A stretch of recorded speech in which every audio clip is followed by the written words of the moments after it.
And all right, welcome to the RotoPros pre-lock show for Saturday's afternoon slate.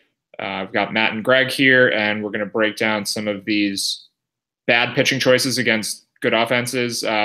We'll start with the pitchers that we want to use, and on the high end, I don't know, looks kind of tough. Do you like any of these high-end pitchers for their prices? No, I definitely don't like them for their prices. The issue is going to be once we get into offenses, there are some really good offenses that are really cheap. So I kind of was playing around making some lineups before we did this. And by default, at some point, you're going to have to use a high-priced pitcher. Or you're just going to either leave a lot of salary on the table or just use expensive offenses, which I don't like for their price as much as the cheap offenses anyway. So for me, the one who I ruled out the fastest was Patrick Corbin. Corbin's been really good this season, but he is a tough matchup. I think he's the toughest matchup of any of the three expensive pitchers. And then in addition to that, the wind is blowing out in Washington today. So for me, I don't like Corbin. The one who I like the most, and it's not even it's the one who I hate the least, is David Price. And it's just because the matchup is so easy in theory, even though the Rays have been decent recently. And that he's pretty likely to get a win bonus here. Carrasco also a pretty difficult matchup. So if I have to roster one of them, Price is the priority for me. So it's kind of semantics here on disagreements. They're not going to be very relevant because I ruled out Carlos Carrasco first. I think the matchup for him is actually harder than it is for Corbin. The Mariners offense is probably better than the Nationals offense without Anthony Rendon playing. But either way, I don't have interest in Corbin or Carrasco. You don't either. So we don't have to talk about which one we hate more and which one we're going to roster less of because it's going to be 0 for both. David Price, I think, is fine. I am concerned with just how poorly he's pitched this year. His strikeouts are down. His swinging strike percentage is down. His velocity was down to start the year, but it ticked back up a little bit in his last outing against the A's. He pitched reasonably well until he gave up a 3-run homer. I think it was the 7th inning. So he ended up giving up 4 runs in 6+ innings. But it was 6 Ks and 1 walk. He pitched a little bit better. Are you concerned with Price just ability-wise right now? Like, do you think there's possibly something wrong with him? Well, I mean, it's relative because he's pitching better than he pitched last season. I don't think he's prime David Price when he was a Cy Young candidate on the Rays anymore. But I still think that he's somewhere in between probably like a second or third starting pitcher in the rotation, which I think is probably fine for what we expect the Rays offense to be this season. Yeah, I guess so. The Rays lineup, though, against lefties, I think will be a lot better than it was last year. Like, the players they added are going to help them against left-handed pitching, and they're actually probably going to be worse against right-handed pitching. They lost Corey Dickerson is on the Pirates. Kevin Kiermaier is currently injured. So against righties, I think they're actually weaker. Against lefties, they have CJ Cron now. They have Carlos Gomez. The lineup today only has one left-handed batter in it, Denard Span. Matt Duffy just came off the DL. It's a plus matchup, but I'm not sure how great of a matchup it is. Like, how do you value the Rays offense against left-handed pitching right now? Well, CJ Cron is a better hitter against righties than lefties anyway. Carlos Gomez, if these are the bats that we're really looking at and being like, oh, they're much better because they have CJ Cron and Carlos Gomez now. Wilson Ramos is the one guy I'm scared of against lefties. He had a 2-run homer off Pomeranz yesterday. That's not really the reason. He's good against lefties. He has pretty big platoon splits. So even if we're saying, do you think it's reasonable to say that Wilson Ramos is the best hitter in their lineup? Against lefties, yeah, actually probably. Yeah, Wilson Ramos probably is the Rays' best hitter. Yeah, I see what you're saying. It's less bad of a lineup than it looks initially on paper, but it's still pretty bad. The wind is blowing out a little bit, though, which is kind of a concern, and the over-under for the game has gone up a bit, I think, just because of that. I also think Yonny Chirinos might be a little bit overrated. We'll get to that with offense. But, David Price, I think I'd like him if he was in the 8,000s or 9,000s. This is expensive for him. So maybe we should talk about the pitchers that we actually think are good values. And then, I don't know, for both of us, David Price is going to be someone, if you just have the salary left over, pay up for him. But I'm certainly not going out of my way to use him. Yeah, and then I'm just bringing up really quickly The Diamondbacks lineup just came out, and Paul Goldschmidt is getting the night off. Jeremy Hellickson is still not in play. I was just double checking who was pitching for them. But that's a significant guy to not be in the lineup today. Yeah, that's definitely going to change how much of the Diamondbacks offense we use. It might make it 0, but I don't know. Do you want to stick with pitchers first? Yeah, that's probably Miguel Sano was out too. There's some pretty significant players that are resting. Offense is going to be a little tougher to sort out, but I think pitching choices, at least one of them, are going to be pretty easy. So there are 3 pitchers who for their prices I really like, and they're all around the same. That's Jose Quintana is my favorite pitcher on the slate at home against Milwaukee. Quintana's been really shitty so far this season. He's had some really bad games in really easy spots, but the Brewers do strike out a ton against left-handed pitching. In addition to that, the wind is blowing in at Wrigley today. So I think Quintana at 7,600. There's a lot more ability than a 7,600 price tag for him. I mean, he was expensive. Like, wasn't he almost 13,000? Yeah, he was in the 12,000s in his first start of the year against the Marlins. So that's a really cheap price tag for Quintana. I like him a lot. And then we also have Chris Stratton at home against the Dodgers at 7,400, and Walker Buehler making his second career start at 8,000 against the Giants. These 3 pitchers are the ones who I actually really like for their price tags, and the ones who I'm going to have the most exposure to, with Quintana being my pitcher who is going to be in almost all of my lineups today. Yeah, Quintana is going to be in every lineup I make. I'm not quite sure how I feel about Buehler and Stratton, but Quintana is the obvious value play. His price is way down, and the matchup is a strong one because even if the Brewers' offense is decent, they do strike out a decent amount. And the wind is blowing in. It's 15 to 20 miles per hour from left field. So from left field, that's actually going to help Quintana more than if it were from right field, because as a lefty pitcher, you probably have to worry the most about righties pulling the ball. So the wind is directly in the face of right-handed home run potential. And it's also a very strong wind. But even if there was a neutral wind, this is a cheap price for Quintana. And he was very bad in his first few starts, but he actually pitched fairly well at Coors Field. His velocity was back up to pretty much last year. So he was throwing 91 to 92 his first few starts this year. He was throwing more like 93 against the Rockies. He had 7 strikeouts and 1 walk, but he gave up 2 homers. I guess can attribute most of that to it just being Coors Field. But he was starting to get the swing and misses with the velocity increase. So I think Quintana should be fine going forward. I think he's going to be way more expensive than 7,600 down the line. And this is definitely a favorable spot at home with the wind helping him.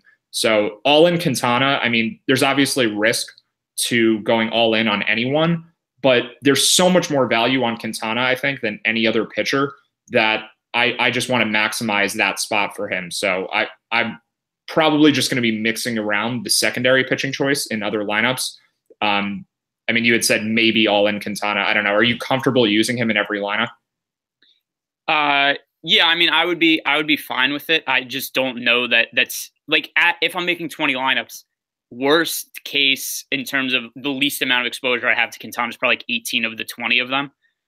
Just because I think I remember making a lineup earlier where I needed the $200 extra in a lineup with Price, and I put Chris Stratton in one of them. Yeah. All right. So just semantics. Both of us like Quintana very much. I actually may prefer Jaime Garcia to the 2 other guys you mentioned.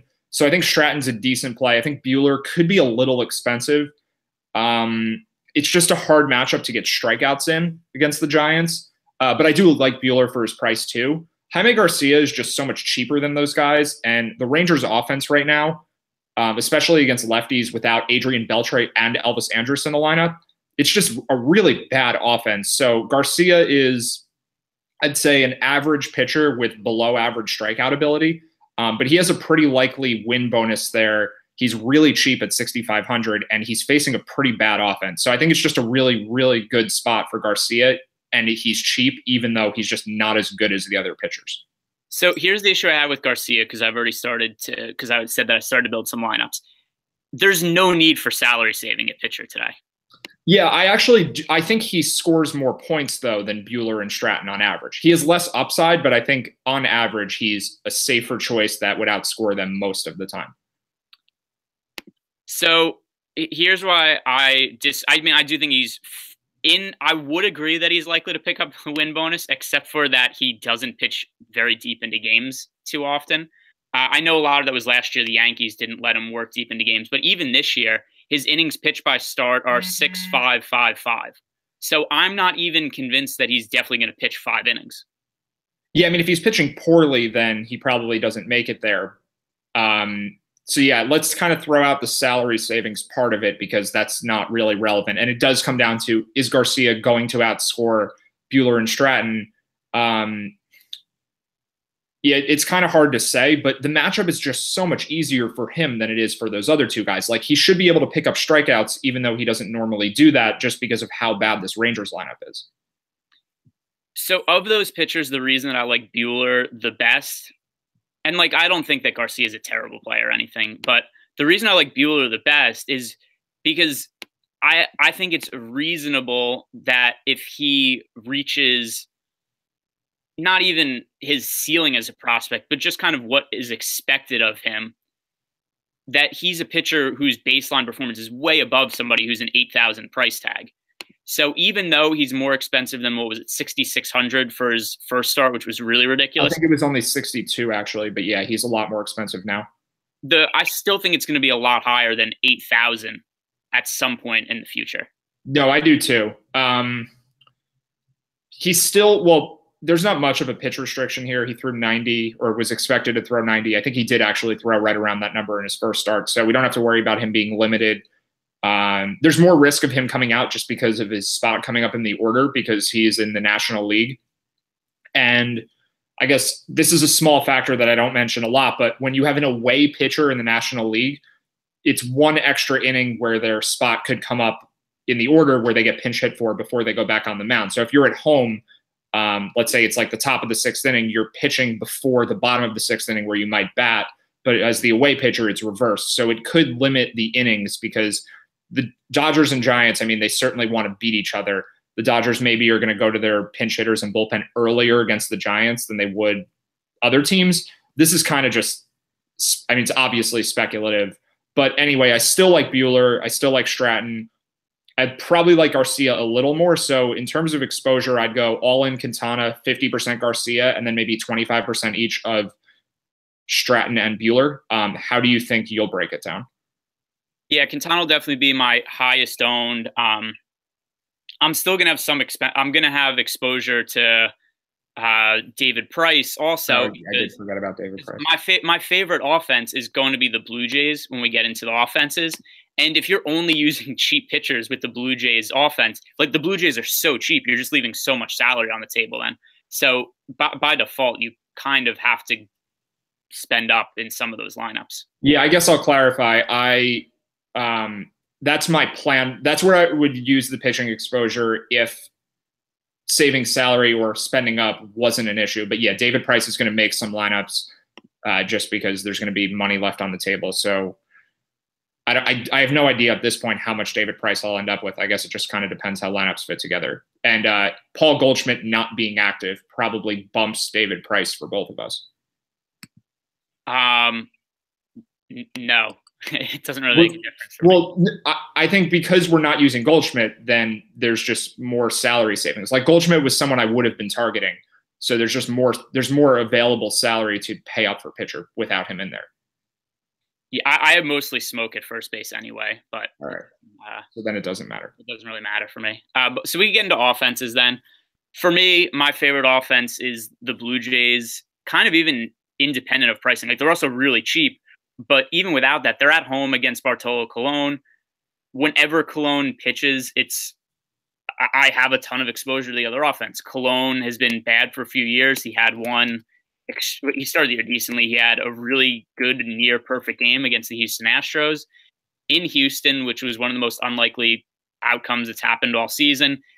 His next start, he got absolutely blown up by, who is it?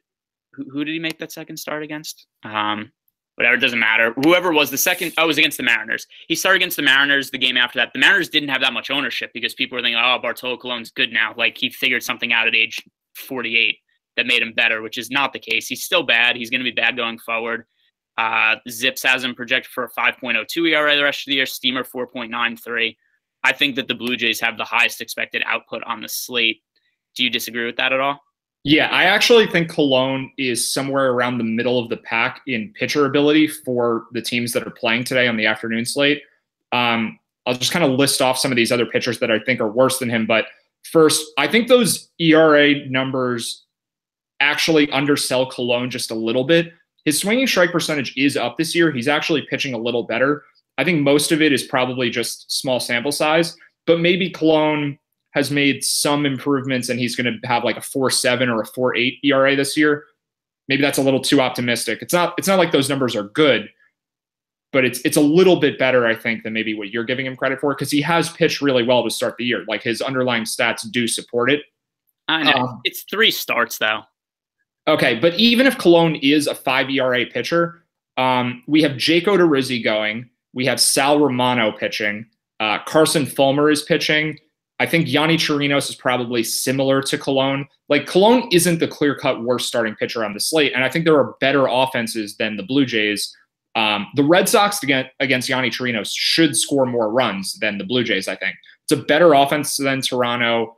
The wind is blowing out, so maybe it neutralizes the difference in park factors, because Fenway normally plays more of a pitcher's park than Toronto, but with the wind, maybe they're even. The Red Sox offense is just so much better than the Blue Jays offense. And I think they're facing similar quality starting pitchers. So the issue for the Red Sox is their cost, but cost really isn't going to be that much of a concern here. If you're using some combination of Quintana, Buehler, Stratton, Garcia, whatever, you can easily afford the Red Sox offense.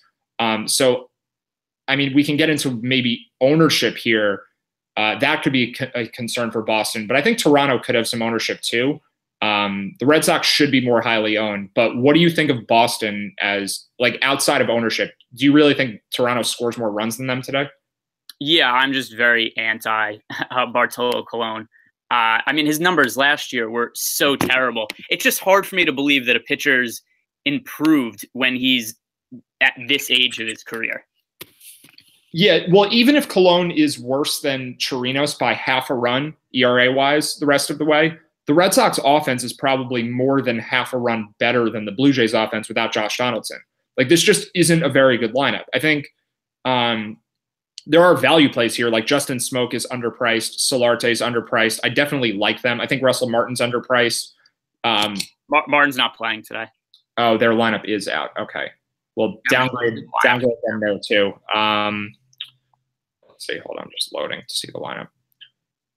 So some things of note for the Blue Jays, Russell Martin isn't in the lineup, which I don't really think affects them. Russell Martin's been pretty terrible so far this season. Okay. Like, that doesn't really impact how I feel about them. For the Red Sox, Mitch Moreland's out. Kind of similar feelings though with Mitch Moreland, where that doesn't really impact much what I think of the Red Sox offense either. It just means that for stacks, you kind of default to more Hanley Ramirez than Mitch Moreland. Yeah, I don't really care either that Moreland's out. So if we're considering the cost, I do prefer the Blue Jays to the Red Sox. But also considering cost, I think both sides of the Reds-Twins game are better plays than the Blue Jays. Sal Romano's numbers are worse than Colon's numbers. Like, I was a little optimistic about Romano to start the year. There were some nice articles written about him that he might break out a little bit, but he's clearly really bad. Jake Odorizzi is clearly getting worse. And both of these offenses are really cheap. It's a hitter's environment in Minnesota. The over-under for this game has actually gone up a whole run. Actually, more than that. It opened at 9. It's almost 10.5 now. So I think I looked at this a little bit before. I think we do have somewhat of a hitter's umpire there.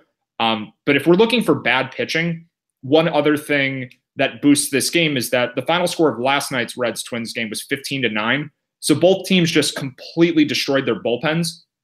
It's not a huge factor because most of the relievers are bad anyway, but it's at least a little bit of a factor.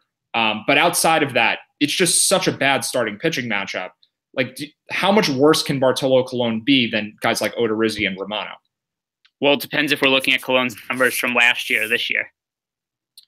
Yeah, I guess so. Colon was also decent 2 and 3 years ago. So, like, last year might have been the outlier. Like, I do think Colon is very bad, but I don't think he's, like, well, I don't want to say Chris Tillman anymore because he was great last night, but I don't think he's in the same category as some of these like guys that are just basically throwing batting practice out there. I don't know. Like, that's how I feel about Cologne, though. Cologne had a 6.48 ERA last year, 5.21 FIP. He was a fly ball pitcher, also had a 14% home run to fly ball rate. He generated almost no swing and misses. He had a 5.4% swing strike rate last year. But I think Cologne's really bad. I stacked against him a lot last year. I've stacked against him a lot this year, and I'm going to keep stacking against him. Yeah, I mean, it hasn't actually worked that well stacking against Cologne. I'm doing it too today, but I think stacking against Sal Romano, even with Miguel Sano out of the lineup for the Twins, it's still fairly telling that the over-under has gone up this much, even with him out. And it's not too much of a public bias. It's 60-something% of bets are on the over. But the team I really like is the Reds because Jake Odorizzi has been so much worse this year. He got destroyed by the Yankees. I mean, most pitchers get destroyed by the Yankees, but he really just looked awful. And the Reds are cheap enough that, I mean, I'm fine with playing like a Price Quintana combination with the Reds, and then you can plug in some of the Blue Jays guys. Like, I'd rather use Joey Votto than Justin Smoke. He's just a better hitter. And the middle of the Reds lineup is just cheap. My concern with them a little bit is the reverse splits of Odorizzi, that lefties might struggle against him a little bit. But you mentioned this last time he started. The reverse splits are there, but he's just less awful against lefties. He's pretty awful against everyone. Yeah, so bringing up his numbers last year, I mean, his FIP against lefties last year was 5.03, and it was 5.72 against righties. So he's just really bad against both. He just happens to be worse against righties. Right. Like, I think he's worse than Bartolo Colon. I feel pretty confident about that, but both of them are definitely awful. Yeah, I think the one thing that still leads me back to the Blue Jays is also just that they're at home and it's more of a favorable hitter's park. Yeah, although Minnesota is a fine hitter's park too. I don't know. I think it makes sense to have exposure to all of these offenses, like the Reds, the Twins, and the Blue Jays, and the Red Sox. The Red Sox only if you have the salary for them. I think it was a strong spot for the Diamondbacks against Jeremy Hellickson with the wind blowing out, but without Paul Goldschmidt, it's a really big downgrade in expected output for the entire offense without him in there. So that game has a lot of helping wind. Are you going to look there for plugs maybe, or is that a game to just overlook because it's a tough matchup for the Nationals against Corbin, and the Diamondbacks lineup is just really bad right now?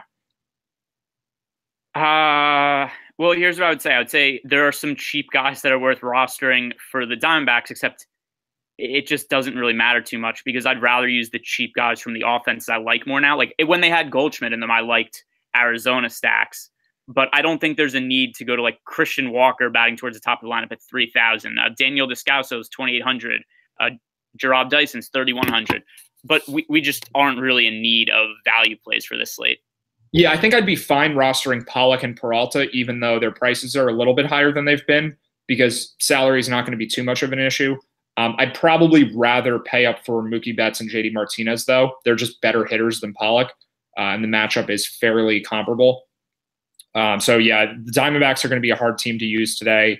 Nationals, well, Bryce Harper always has potential for home runs, but it's not a great spot for him. So, yeah, the Nationals, I think, are going to be a fade. And it's not a particularly good lineup for them today either. Matt Wieters is out. They don't have Anthony Rendon. No Matt Adams because it's a lefty. I don't know. So is there any other offense you want to talk about? I know Mike Leake was awful against the White Sox in his last start. Are you considering the Indians? Because the wind is hurting a little bit there too. No, the only other offense that I want to use some plugs from is the top of the Royals lineup. They're playing a doubleheader today against the White Sox. So I think that could make for some weird, well, I guess it doesn't really matter for the bullpens because no matter who the White Sox are pitching out of the bullpen, it's going to be terrible. But I don't know what the White Sox are going to do in this game. They're starting Carson Fulmer today, who's bad. They're doing a bullpen game for the second half of the doubleheader. So I don't know who the White Sox are going to be able to pitch. It's just going to be a bunch of replacement level pitchers, which is what Carson Fulmer is anyway. So all of Lucas Duda, Salvador Perez, Mike Moustakas, and Whit Merrifield, I think, are all strong plays. Yeah, the reason I'm lower on the Royals, and I do like them, but the reason I'm lower on them than the Reds, the Twins, the Red Sox, and the Blue Jays is the park. Kansas City is a pretty strong pitcher's park, and the wind is hurting a little. So, I mean, Moustakas definitely has home run upside. I think he's a good play, and Duda's a good play, but I'd rather probably use the first and third baseman from those other teams. Whit Merrifield, I think, is a better play because he's second base and outfield eligible, so you can fit him in more easily. He's less impacted by park dimensions because he's a line drive hitter that draws walks, steals bases, all of that anyway. And against Fulmer, it's pretty easy to get on base. He's just bad and walks a lot of guys. So Merrifield would probably be the Royals player I'll target the most. And I think if this were an ordinary slate where we didn't have so much value on offense, Moustakas and Duda would be the stronger. They would be among the stronger plays, but like Votto, Smoke, I guess Eugenio Suarez, like I just rather would use those guys, and the Royals just kind of missed the cut. But I do think it's a really good spot for them outside of the park factors. All right, so I'm just looking through the pricing really quick. Who are the offenses you think you'd have the most exposure to? Because for me, it is the Reds, the Blue Jays, and the Red Sox. Yeah, I think I actually may end up using the Red Sox the most because I just don't love the idea of paying up for David Price that much. And then if you're using some combination of the cheaper pitchers we talked about, the salary just isn't much of a concern. For most lineups, I think the Red Sox will be plugs. And because of that, I think their hitters are going to be the hitters I have the most often. So I guess to make it simpler, if 5 of my 20 lineups are Red Sox stacks, I think I'll have Red Sox exposure at least a little bit in the other 15, just kind of like scattered players in there. So my highest owned players probably will be Red Sox hitters. But the team I want to stack the most is the Reds, and then followed closely by the Twins and Blue Jays. How different are you from that? Yeah, I don't think too different. One thing that I think is almost for sure, my highest owned hitter is going to be Mookie Betts, just because that's the easiest place to spend up on the slate with somebody who I feel confident with. And it's not like Mookie Betts is really expensive. It's just an easy spot to spend the leftover salaried offense. Yeah, I think that's going to be the same for me too. I do think JD Martinez has more fantasy point potential than Betts on a given night because of his power, but Mookie Betts has been pulling the ball more, hitting more fly balls this year. He's just really, really good, and he's batting first. He steals bases. He kind of does everything. Both of those guys are going to be in at least half of the lineups I'm making, probably for you too. Well, at least Mookie Betts. But like, where do you see your difference in stacks? Is it just a little bit heavier on the Blue Jays and a little bit lighter on the other teams? Yeah, probably. My two highest owned are going to be the Blue Jays and Red Sox. I also think that there's probably not going to be any stacks I make that don't have a Red Sox as a Red Sox player as a plug somewhere, just because that is the easiest place to spend the leftover salary. Yeah, I think because of that, people are going to overlook AJ Pollock, someone like that against Jeremy Hellickson in an easy spot. Pollock is just not nearly as good of a hitter as these Red Sox guys. All right, I guess the last thing, do you have any thoughts on ownership here? Because there are a lot of good spots. Do you think it just could be one of those days where it gets really spread around and no one is that highly owned? No, I think the Red Sox will be very highly owned, and Quintana. Yeah, I mean, I would assume people use Quintana, but at lower stakes, sometimes people just miss the value plays. I don't know. Just looking at Vegas lines for some indication of the implied run totals. I mean, I think Carrasco and Price and even Corbin could have enough ownership where none of the cheaper pitchers are that popular. Like, I still think Quintana is going to be sub 40%, probably in the 30s. 40%, but I still think he's going to be, I mean, for an 8-game slate, like anything in the 30s is very highly owned. Yeah, I think I'm going to guess that David Price has more ownership than Quintana, and Quintana's the second highest owned pitcher. But it's low enough where I wouldn't worry about it too much when using him. I definitely want to be way overweight on Jose Quintana. Okay, so let's wrap this up. You can follow me on Twitter at GArenbergDFS. Matt's Twitter handle is at Preaching Sense. You can go to RotoPros.com and sign up for a subscription on the membership page. And we will be back to do our Foul Balls podcast for Monday's baseball slate, and then potentially another one of these live shows tomorrow.